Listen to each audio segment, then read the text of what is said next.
Hi, എല്ലാ football പ്ലേയേഴ്സിനും ACL ഇഞ്ചുറിയിൽ നിന്ന് രക്ഷപ്പെടണോ? എന്നാൽ ഈ കോൺസെപ്റ്റ് മനസ്സിലായിരിക്കണം. പലപ്പോഴും നമ്മൾ ACLന് വേണ്ടി നമ്മൾ ചെയ്യുന്നത് വെച്ചാൽ നമ്മൾ കോട്സ് ചെയ്യും, ഹാംസ്ട്രിങ് സ്ട്രെങ്തൻ ചെയ്യും, കാഫ് ചെയ്യും. പക്ഷേ നമ്മൾ എപ്പോഴും ഇഗ്നോർ ചെയ്യുന്ന ഒരു സാധനമുണ്ട്. അതായത് നമ്മുടെ ഗ്ലൂട്ടിയസ് മീഡിയസ് എന്നൊരു മസിൽ. ഈ ഗ്ലൂട്ടിയസ് മീഡിയസ് മസിലാണ് നമ്മുടെ കാലിൻ്റെ ഇൻറ്റേർണൽ റൊട്ടേഷൻ അനുവദിക്കുക. അത് കാല് ഒരുപാട് ഇൻറ്റേർണൽ റൊട്ടേറ്റ് ചെയ്താൽ തീർച്ചയായിട്ടും ഈ പ്രഷർ ACL ചെല്ലും, ACL ടിയർ ആവും.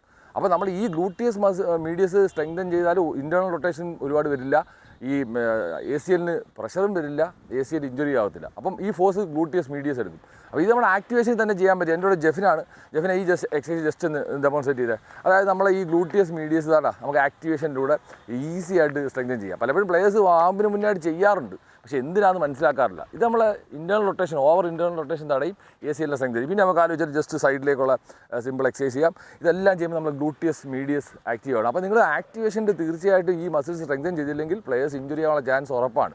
അപ്പോൾ ഈ ശ്രദ്ധിക്കേണ്ട ഒരു കാര്യമാണ്, ഗ്ലൂട്ടിയസ് മീഡിയസ് സ്ട്രെങ്തൻ ചെയ്തില്ലേ ACL ഇഞ്ചുറി ഉറപ്പാണ്. അപ്പോൾ ACL ഇഞ്ചുറി വരാനുള്ള ഒരു കാരണം ഇതാണ്. പ്ലേയേഴ്സ് ഇത് മനസ്സിലാക്കുക. ഫുട്ബോൾ ഇനിയും വ്യത്യസ്തമായ വീഡിയോ ആയിട്ട് കാണാം. ബൈ.